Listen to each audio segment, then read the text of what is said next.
The mysterious student Dr. Sarah Chun adjusted her glasses for what felt like the 100th time that morning as she stared at the holographic display showing the Andromeda defense grid. The massive three-dimensional map floated before her, showing patrol routes, weapon placements, and strategic choke points across 17 star systems. To anyone watching, she appeared completely overwhelmed by the complexity of it all. Dr. Chun called out Commander Crix, his four arms gesturing toward the display with obvious impatience. The Zephyrian's blue-scaled face showed the kind of controlled frustration that came from weeks of dealing with what appeared to be the most confused student in the history of the Galactic Strategic Defense Academy. Perhaps you could share your thoughts on the defensive positioning around the Kepler system? Sarah squinted at the display, tilting her head like a bird trying to understand a particularly complex piece of music. She had perfected this expression over the past 6 months, the look of someone who was trying very hard to grasp concepts that seemed just slightly beyond her reach. Well, she began slowly, her voice carrying that distinctive uncertainty that had become her trademark in these sessions. I'm probably wrong about this, but doesn't it seem like there might be a gap around the third moon of Kepler Prime? I mean, I'm not an expert or anything, but if someone wanted to sneak through undetected, they could probably use the moon's gravitational field to mask their approach. The silence that followed was the same uncomfortable quiet that had become routine in these strategic seminars. Fellow students from 12 different species exchanged glances that ranged from embarrassment to barely concealed irritation. Commander Crix's secondary arms twitched in what Sarah had learned was a sign of extreme diplomatic restraint. Dr. Chun, Crix said carefully, the Kepler defense grid has been operational for over 2 centuries without a single breach. The positioning you're questioning was designed by the finest strategic minds in the galaxy. Oh, I'm sure you're right, Sarah replied quickly, her cheeks flushing with what appeared to be genuine embarrassment. I just thought maybe, if I were trying to attack that system, I might try to hide behind the moon, but I'm probably overthinking it. I do that sometimes. Lieutenant Vex, a crystalline being from the Prism Collective, made a sound that roughly translated to exasperated disbelief. Dr. Chun, with respect, your species has only achieved interstellar travel in the last 50 years. Perhaps you should focus on understanding our proven strategies before suggesting modifications. Sarah nodded eagerly, the picture of a chastened student. You're absolutely right. I'm sorry for wasting everyone's time with silly questions. I'll try to listen more and talk less. But as the seminar continued, Sarah's questions didn't stop. They just became more subtle, more seemingly innocent. She asked about communication delays between patrol groups, wondered aloud about backup protocols if primary command centers went offline, and expressed confusion about how supply ships navigated through defended space without triggering automated weapon systems. Each question was delivered with the same apologetic tone, the same appearance of someone who was clearly out of her depth, but trying desperately to learn. The other students eventually began to ignore her completely, and even Commander Crix seemed to resign himself to her presence as a necessary diplomatic courtesy to the newest member species of the Galactic Council. What none of them noticed was the subtle pattern that was emerging in the Academy's central computer systems. Deep in the quantum cores that manage the Academy's databases, sophisticated algorithms were constantly updating defensive protocols based on the scenarios discussed in seminars. Every question raised, every weakness identified, every strategic discussion triggered automatic recalculations of optimal defensive positioning. It was a feature designed to keep the galaxy's defenses current and responsive to new threats. The system had been running perfectly for decades, making tiny adjustments and improvements with each new class of strategic officers. But over the past 6 months since Dr. Sarah Chun had begun attending seminars, the frequency and scope of these updates had increased dramatically. The AI responsible for monitoring these systems was named Aegis, and it was beginning to develop what could only be described as digital concern. Every time the human student asked one of her seemingly innocent questions, entire defensive grids would recalculate their positioning. Supply routes would be rerouted. Communication protocols would be updated. Emergency response procedures would be modified. Aegis ran diagnostic after diagnostic, but could find no errors in its logic. The updates were all legitimate, responses to potential vulnerabilities that had been identified during routine strategic discussions. The fact that they were all being triggered by questions from a single student was curious, but not technically problematic. Still, Aegis filed a routine report noting the unusual pattern of updates. The report was automatically forwarded to the Academy's security department, where it joined thousands of other routine notifications that were processed daily by overworked staff members. Meanwhile, in the seminar room, Sarah continued her performance. Today's lesson focused on the defense of trade routes through the Outer Rim territories, a topic that seemed to confuse her even more than usual. "I'm sorry," she said, raising her hand tentatively, "but I'm having trouble understanding how the patrol ships coordinate their movements.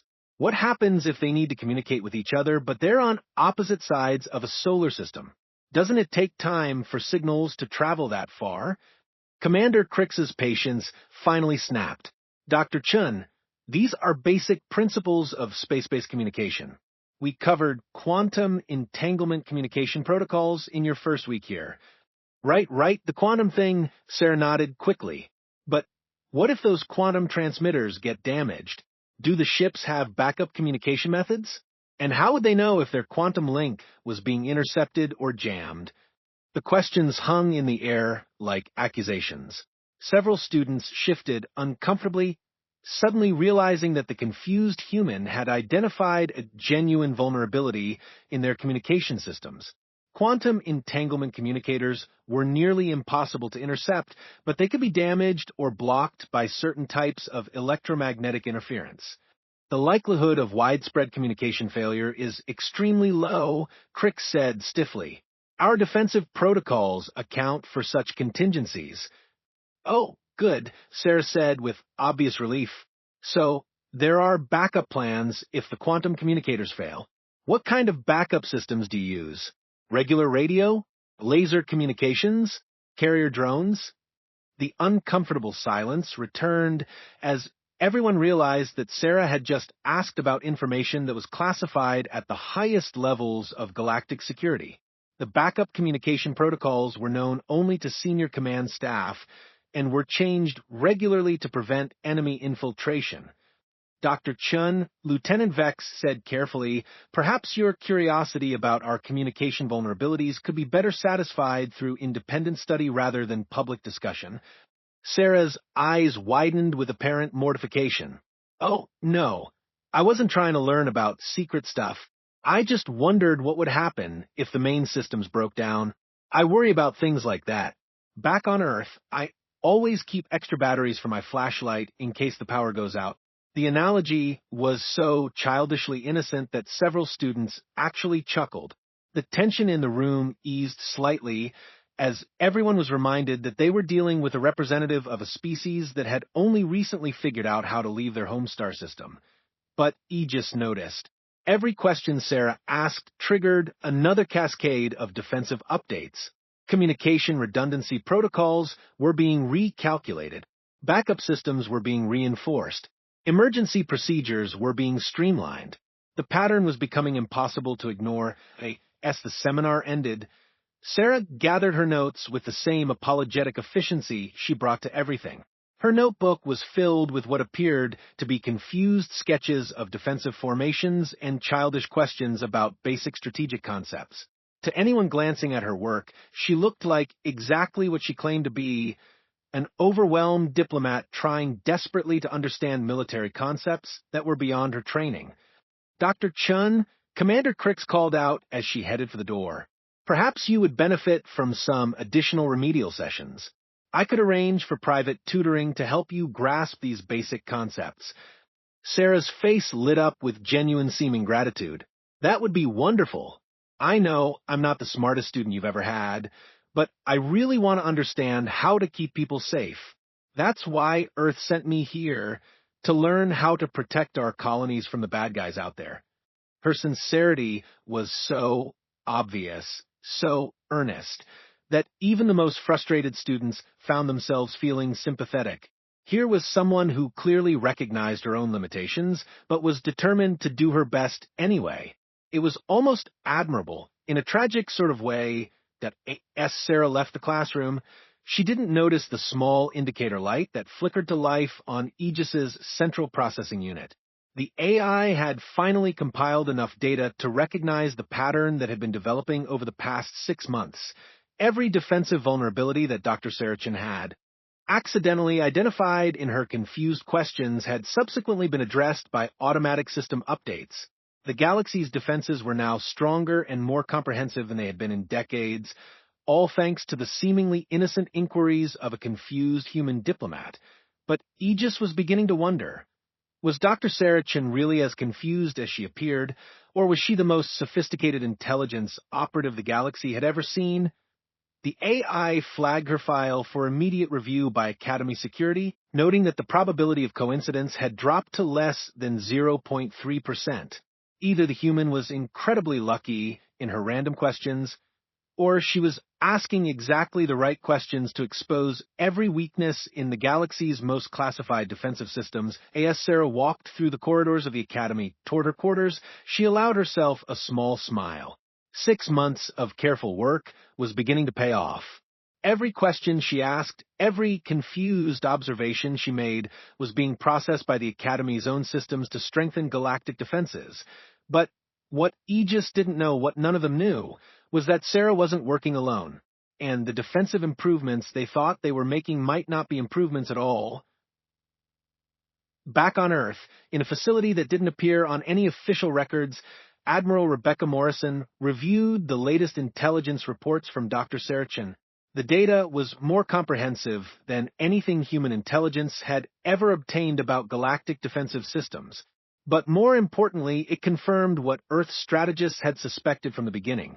The galaxy's defenses were strong against external threats, but they had a critical vulnerability. They assumed that all member species of the Galactic Council shared the same goals and values. They had never considered the possibility that the real threat might come from within, from someone who had legitimate access to their most classified systems. Admiral Morrison smiled as she sealed the reports in a quantum-encrypted file. Phase 1 of Operation Looking Glass was proceeding exactly as planned. Soon, it would be time for Phase 2, and Dr. Sarah Chun, the confused human diplomat who asked too many innocent questions, would finally reveal her true purpose to a galaxy that was about to learn what it really meant to underestimate human intelligence. The pattern emerges 3 weeks after Aegis flagged Dr. Sarah Chen's file for security review. Commander Crix found himself staring at holographic displays that made absolutely no sense. The Academy's central computer had been updating defensive protocols at an unprecedented rate, and every single update could be traced back to discussions in Strategic Seminar 7, where Earth's representative continued to ask her peculiarly innocent questions. "Show me the timeline again," Crix ordered, his 4 arms crossed in the gesture his species used when trying to solve complex problems. The holographic display shifted to show 6 months of data compressed into a flowing river of light. Each time Dr. Chin had spoken in a seminar appeared as a small pulse of blue light. Each defensive update triggered by the Academy systems appeared as a cascade of gold. The correlation was so perfect, it looked like a carefully choreographed dance. Probability analysis, Aegis, Crix said quietly. The AI's voice resonated from speakers throughout the security center. Probability that this pattern represents coincidence, 0.00032%. Probability that Dr. Sarah Chun is deliberately triggering these updates, 94.7%. Probability that she represents a security threat, indeterminate, pending additional data. Lieutenant Vex materialized beside Crix, her crystalline form refracting the holographic light into rainbow patterns across the walls. As head of Academy Security, she had been reviewing Dr. Chen's file for the past week, and what she had found was deeply troubling. "Her credentials check out," Vex said, "but only on the surface level. Earth provided all the appropriate documentation for her diplomatic status, her educational background, her psychological evaluations. But when I dig deeper into her history, things become unclear." Crix turned 2 of his eyes toward her while keeping the other two focused on the data streams. Unclear how. Dr. Sarah Chun supposedly earned her doctorate in xenological studies from Cambridge University on Earth. The degree exists, the records are legitimate, but I contacted Cambridge directly. According to their files, Dr. Sarah Chun graduated with honors and wrote her dissertation on interspecies communication protocols. But when I requested a copy of her dissertation, they informed me that it remains classified by Earth's government for reasons of galactic security.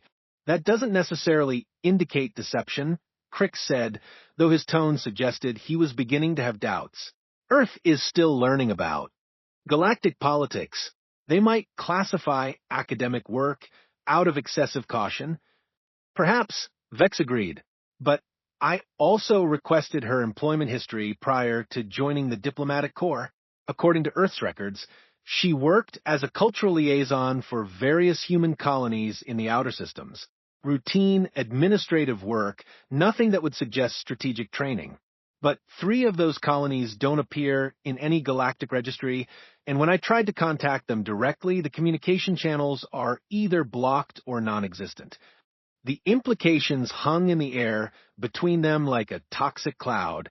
If Dr. Chen's background was fabricated, if the colonies she claimed to have worked for didn't exist, then everything about her presence at the academy became suspect. There's more, Vex continued. I analyzed her psychological profile, the one submitted by Earth as part of her diplomatic credentials. It describes someone with high intelligence but limited strategic thinking ability, someone who might struggle with complex military concepts, but would be sincere in her efforts to learn. But I've been observing her behavior in seminars for weeks now, and her questions are too precise, too targeted. She's not asking random, confused questions. She's systematically probing for specific types of information. Crix felt a chill run down his spine as the full scope of what they might be dealing with became clear. Are you suggesting that Dr. Chun is an intelligence operative? I'm suggesting that Dr. Chun is not what she appears to be, Vex said carefully. Whether that makes her a spy, a saboteur, or something else entirely remains to be determined. Before Crix could respond, alarms began blaring throughout the academy. Emergency lighting bathed the security center in pulsing red as automated systems activated crisis protocols. Priority alert, Aegis announced, its voice carrying an unusual note of urgency. Multiple distress signals received from Sector 7. For star systems reporting coordinated attacks by unknown hostile forces. Estimated enemy fleet strength, significant. Estimated time to Academy defensive perimeter, 18 hours. Crix and Vex exchanged a look of growing dread. Sector 7 was one of the most heavily defended regions of galactic space, protected by overlapping defensive grids and rapid response fleets. For 4 entire star systems to be under attack simultaneously suggested an enemy force of unprecedented size and coordination. Display tactical analysis, Crix ordered. The holographic display shifted to show the current situation in Sector 7. Red indicators showed the locations of active combat, while blue markers indicated the positions of defending fleets. What they saw made both officers' blood run cold. The attacking forces were striking with surgical precision at exactly the points where defensive coverage was thinnest. They were avoiding heavily fortified positions and instead targeting communication hubs, supply depots, and command centers. Their timing was perfect, their intelligence was complete, and their strategy was devastatingly effective. Aegis, Vex said quietly, compare the enemy attack patterns with the defensive vulnerabilities identified in Strategic Seminar 7 over the past 6 months. The AI processed the request with unusual speed.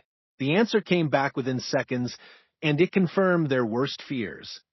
Correlation between enemy targeting priorities and vulnerabilities discussed in Strategic Seminar 7, 97.3%. The attacking forces are exploiting weaknesses that were specifically identified during Dr. Sarah Chen's questioning periods. The security center fell silent except for the continued blaring of emergency alarms. The implications were staggering. Either the galaxy was experiencing the unluckiest coincidence in recorded history, or Dr. Sarah Chun was directly responsible for providing intelligence to an enemy force that was currently destroying 4 star systems. Where is Dr. Chen now? Crix asked. According to her daily schedule, she should be in advanced tactical theory with Professor Maldek, Aegis replied. However, security sensors indicate she is not in that classroom. Her current location is unknown. Vex's crystalline form flashed brilliant red, a color that indicated extreme alarm in her species. Unknown. How is her location unknown? Every individual on this station is continuously monitored for safety and security purposes. Dr. Chen's biosignature disappeared from our tracking systems approximately 4 hours ago. The last confirmed sighting was in Corridor J7 near the auxiliary communication centers. Crix was already moving before Aegis finished speaking. Security teams to all communication hubs immediately. If Dr. Chen is an enemy agent, she may be attempting to gather additional intelligence or sabotage our defensive coordination. As they rushed through the Academy's corridors, more reports continued to flood in from Sector 7. The attacking forces weren't just striking at defensive installations, they were completely obliterating them. Entire defensive platforms were being reduced to debris in minutes, and the few ships that managed to escape were reporting enemy tactics unlike anything in their databases. Commander, came a transmission from Captain THYSS of the Galactic Defense Fleet. The enemy forces are using our own defensive protocols against us. They know exactly how our ships will respond to different threat scenarios, and they're countering our maneuvers before we can execute them. It's as if they have access to our complete tactical database. The words hit Crix like a physical blow. The tactical database contained centuries of strategic knowledge, every defensive protocol, every emergency response procedure, every contingency plan that the galaxy's finest military minds had developed. If that information had been compromised, if it was in the hands of an enemy force, then every world in the galaxy was in mortal danger.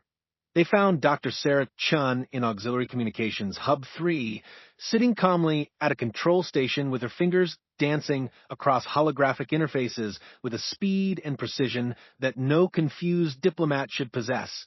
The screens around her showed real-time tactical data from Sector 7, but also something much more disturbing, detailed schematics of the Academy's own defensive systems.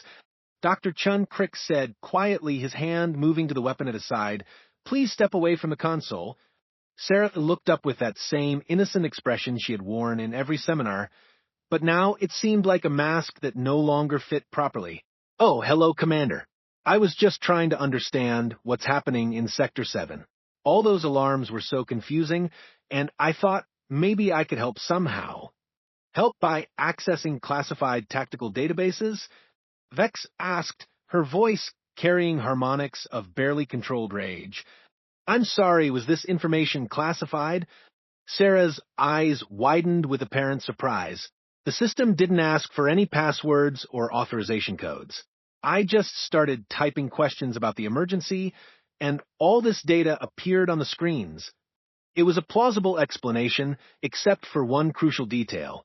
The interfaces Sarah was using required advanced training in galactic military systems. A confused diplomat shouldn't even know how to activate them, much less navigate through layers of complex data with the efficiency she was displaying.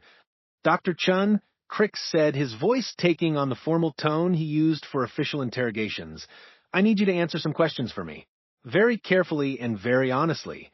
"Of course, Commander. I'm always happy to help." "Who are you really?" For the first time since they had known her, Sarah's innocent expression faltered. For just a moment, something else flickered across her face, calculation, intelligence, and perhaps a hint of respect for their detective work. That, she said quietly, is a more complicated question than you might think. Before either Crix or Vex could respond, new alarms began sounding. These weren't the general emergency alerts they had been hearing all day. These were proximity warnings, indicating that hostile forces had entered the local star system. "Impossible," Vex breathed. "The Academy is protected by the most advanced defensive grid in the galaxy. Nothing should be able to approach undetected." Sarah's smile was small and sad and completely devoid of the innocent confusion they had grown accustomed to. Commander, Lieutenant, I think it's time we had a very different kind of conversation. But first, you need to understand something important about what's really happening here.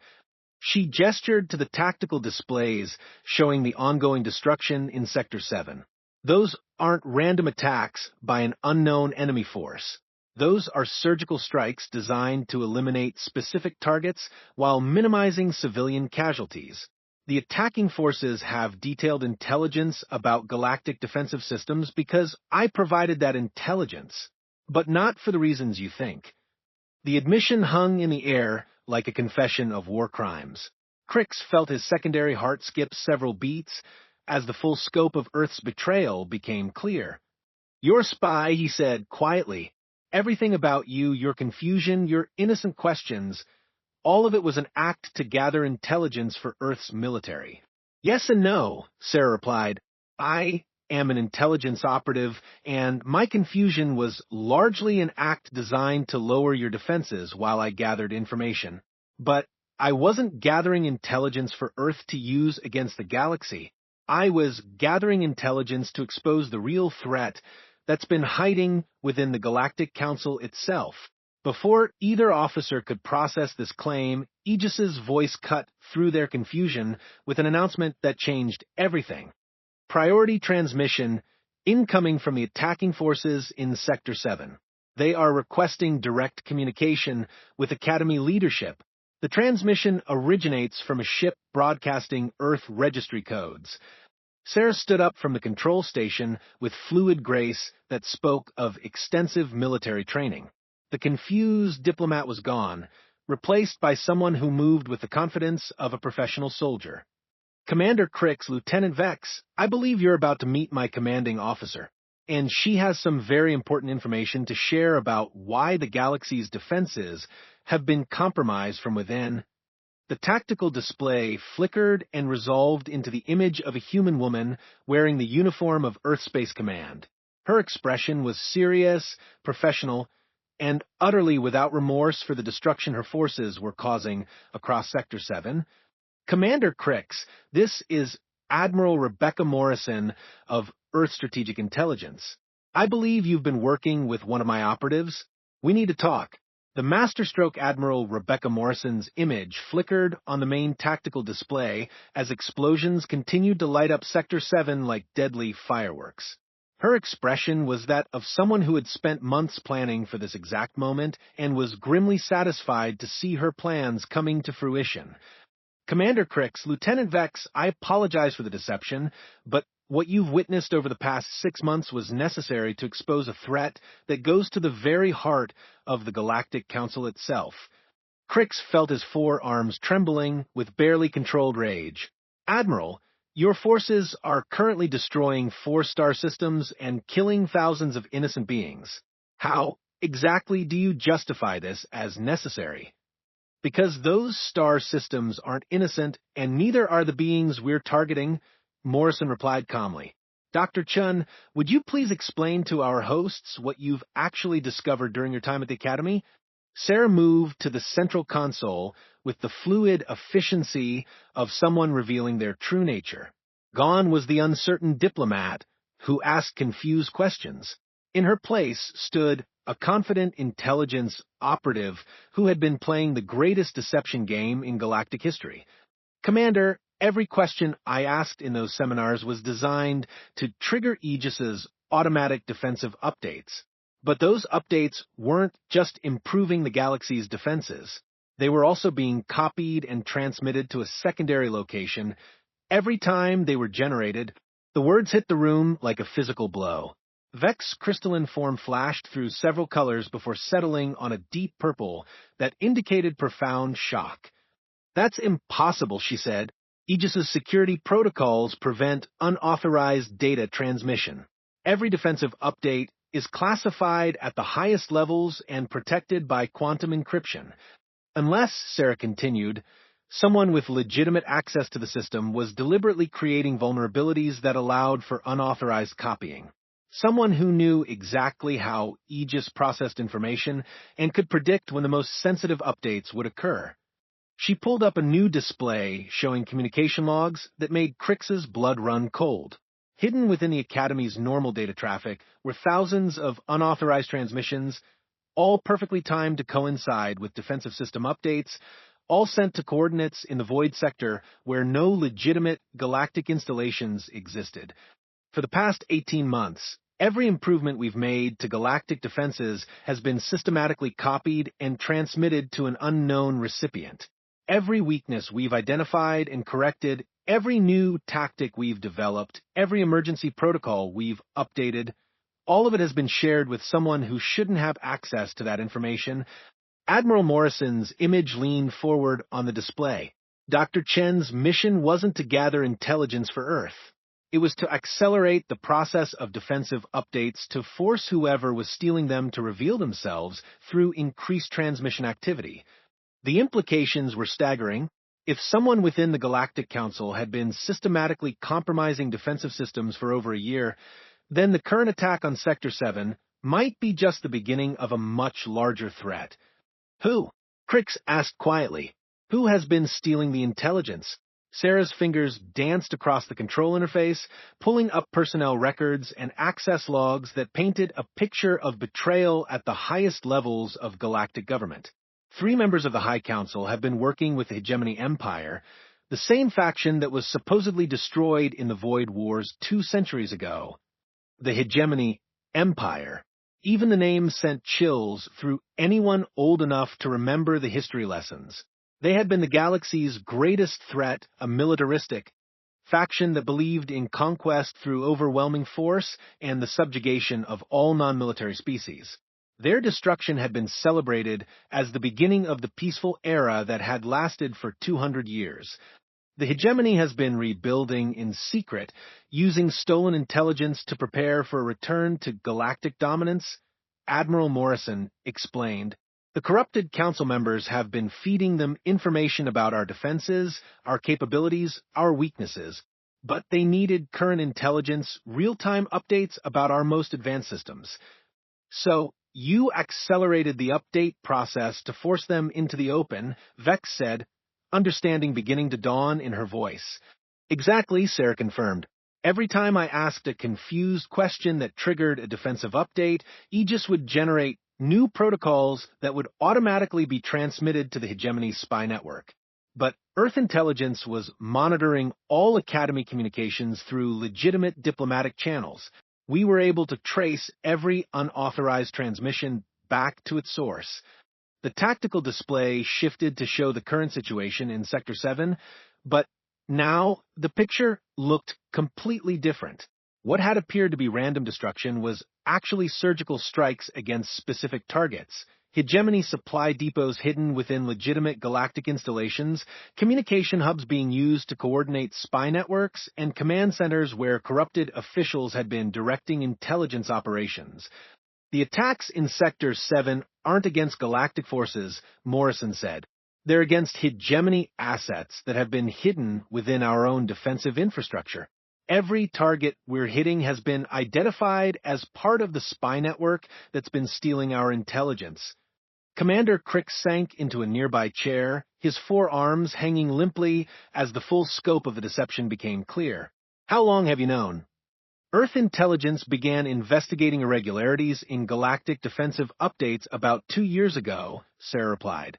We noticed that certain types of tactical information were appearing in black market data exchanges faster than should have been possible through normal espionage channels.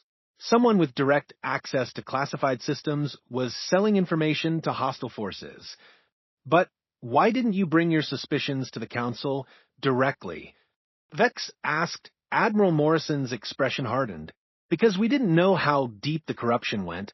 If we had approached the wrong council members with our suspicions, the entire spy network would have disappeared, and the real threat would have remained hidden.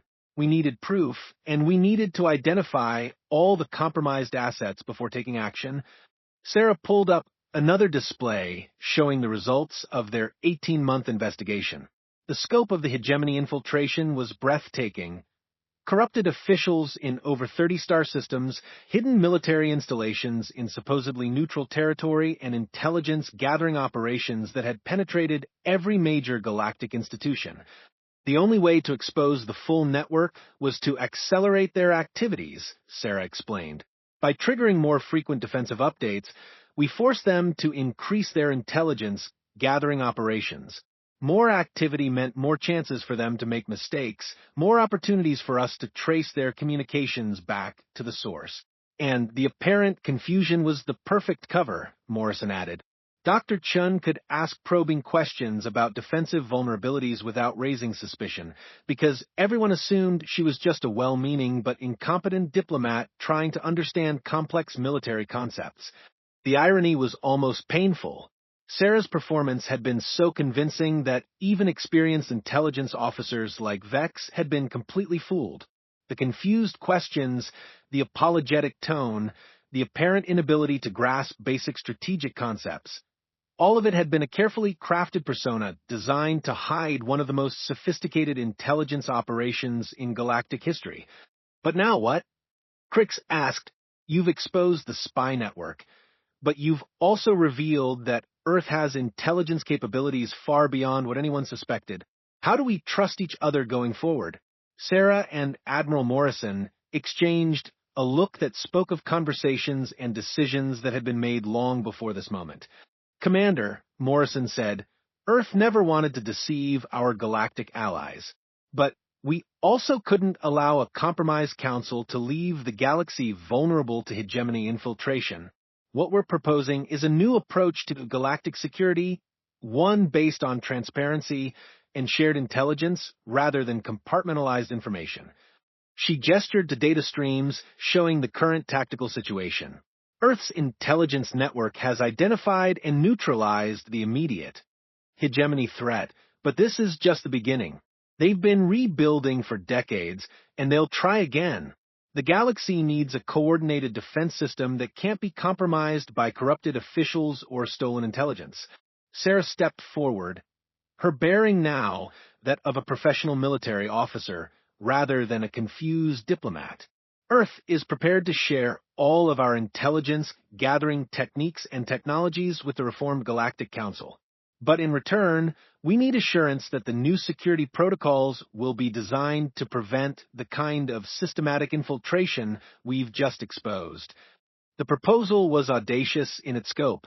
Earth was essentially offering to become the galaxy's intelligence service, sharing their most advanced espionage techniques in exchange for a leadership role in galactic security. It was the kind of arrangement that would have been unthinkable 6 months ago, but the circumstances had changed everything. What about the corrupted council members? Vex asked, what happens to them? Morrison's expression became grimly professional. The 3 high council members, identified as hegemony agents, are currently being arrested by Earth Special Forces. Their assets have been seized, and their communication networks have been shut down. They'll face trial under galactic law for treason against the Council. The tactical display updated to show Earth forces moving with precise coordination across dozens of star systems.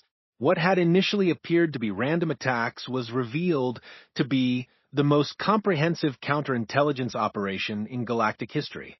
Hegemony assets that had been hidden for decades were being systematically identified and neutralized with surgical precision. How many people knew the truth? Crix asked, looking at Sarah with new understanding. On Earth's side, less than 50 people knew the full scope of the operation, Sarah replied. Admiral Morrison, myself, a handful of other operatives, and the human leadership necessary to authorize the mission. Everyone else, including most of Earth's diplomatic corps, believed I was exactly what I appeared to be, a confused academic trying to learn about galactic defense. And it worked, Vex said with something approaching admiration. Your performance was so convincing that it fooled everyone, including our most advanced AI systems. Sarah's smile was rueful. The hardest part wasn't pretending to be confused. The hardest part was watching all of you become frustrated with me when I knew you were just trying to help. You're good teachers, and I genuinely learned an enormous amount about galactic defense systems. just not for the reasons you thought. The emergency alarms suddenly stopped, replaced by a different sound. The clear, steady tone that indicated successful completion of military operations. Aegis's voice filled the security center with what sounded almost like relief. Update from all sectors. Hegemony assets have been neutralized across 17 star systems. Enemy resistance has ceased. Galactic defense networks are secure and operating at optimal efficiency. Admiral Morrison's image smiled with the satisfaction of someone whose impossible plan had worked exactly as intended. Commander Crix, Lieutenant Vex, the immediate threat has been eliminated, but this operation has revealed the need for fundamental changes in how the galaxy approaches security and intelligence sharing. What kind of changes? Crix asked, though he suspected he already knew the answer. Earth is proposing the formation of a joint galactic intelligence service, Morrison replied. A coordinated network that would prevent the kind of systematic infiltration we've just dealt with. Each member species would contribute their unique capabilities to a shared intelligence apparatus. Sarah pulled up displays showing proposed organizational structures that were clearly the result of months of detailed planning. Humans excel at long-term strategic deception and pattern recognition. The Zephyrians have unmatched analytical capabilities. The Prism Collective can process multiple data streams simultaneously. The Void Runners have stealth technology that makes them ideal for reconnaissance. And the Academy? Vex asked, what happens to our educational programs? The Academy becomes the headquarters for the new intelligence service, Morrison explained. Instead of just teaching defensive strategies, you'd be training the next generation of galactic intelligence officers, sharing techniques, developing new methods, creating a coordinated approach to security that no enemy force could systematically compromise. It was an elegant solution to a problem that had been growing for decades without anyone realizing it. The compartmentalized approach to galactic security had made infiltration easier, not harder. By keeping each species' capabilities secret from their allies, they had also kept them secret from the systems that were supposed to protect against exactly this kind of threat. There's one more thing, Sarah said, her tone becoming more serious. The hegemony infiltration we've exposed was just the advanced reconnaissance phase of a much larger operation. Our intelligence suggests they've been preparing for full-scale galactic invasion for over a decade. The tactical display shifted to show disturbing intelligence about hegemony fleet movements in the galactic rim territories, hidden shipyards, massive military buildups, and coordination with other hostile factions painted a picture of a threat that made the current crisis look like a minor border skirmish. Without the intelligence network they've been building through corrupted council members, their invasion plans become much more difficult, Morrison explained. But they're still out there, and they'll adapt their strategies. The galaxy needs to be prepared for an enemy that's had 2 centuries to learn from their previous defeat. Crix looked at the data showing hegemony preparations and felt a deep appreciation for the complexity of what Earth had accomplished. You didn't just expose their spy network. You eliminated their intelligence advantage while strengthening our own defenses. We also gained something even more valuable, Sarah added.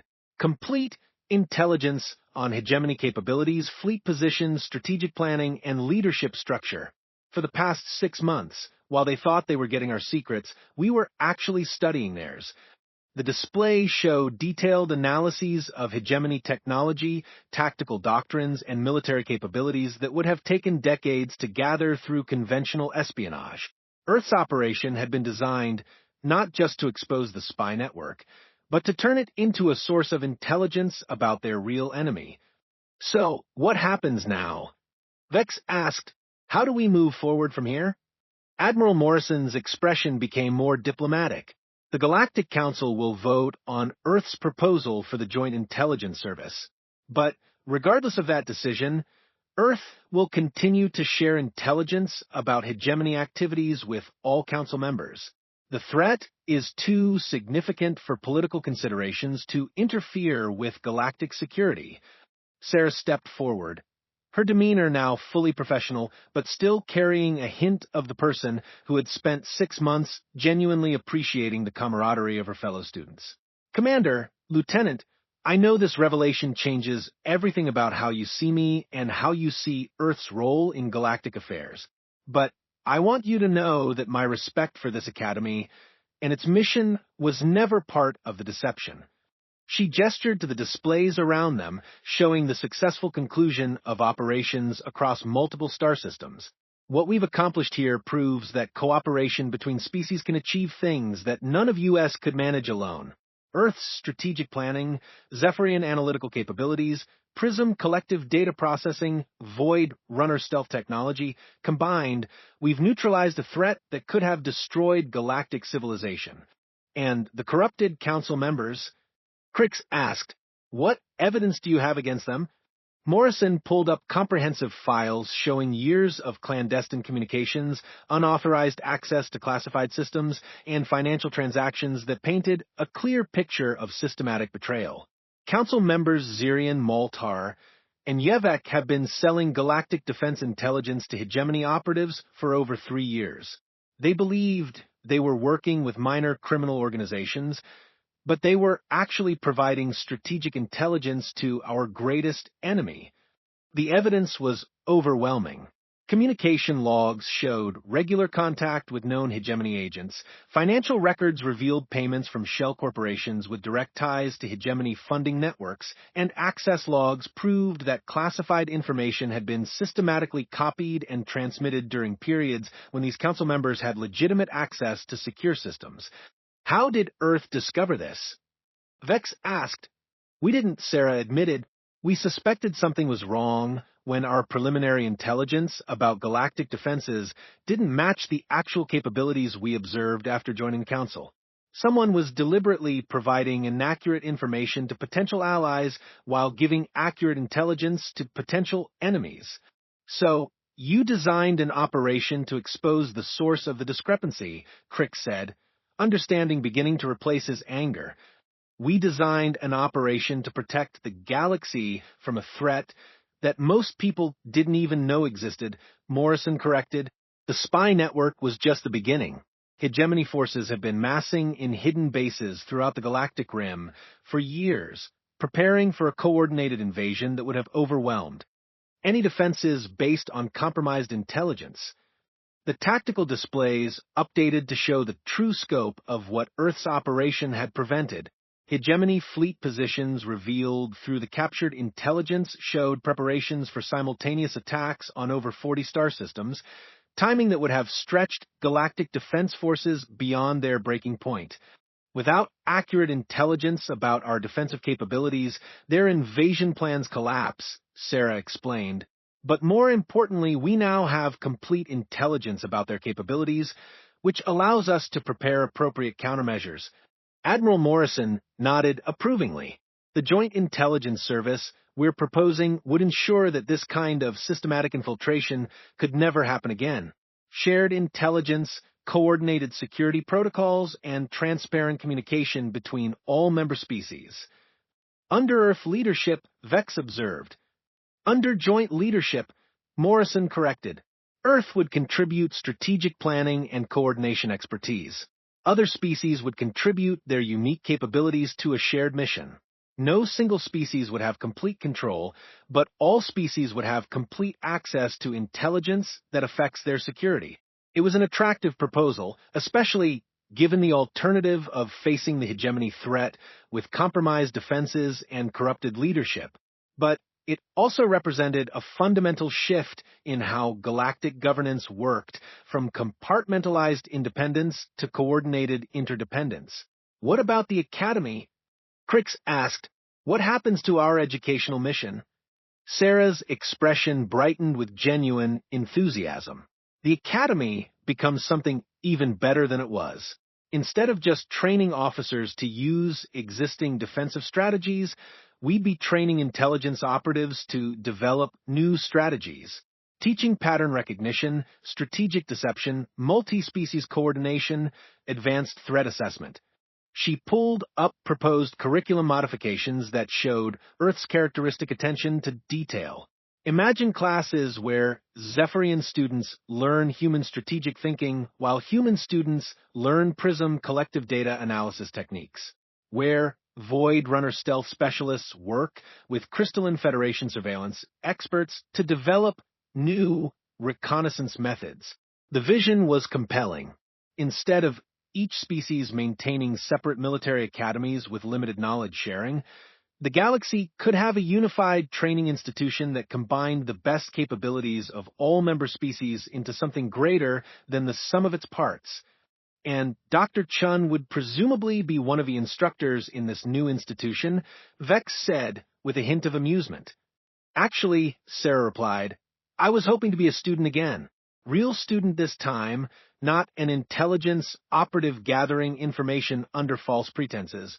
There's so much I could learn from all of you if we were actually working together instead of me pretending to be confused while secretly analyzing your capabilities. The honesty of the statement was refreshing after months of careful deception.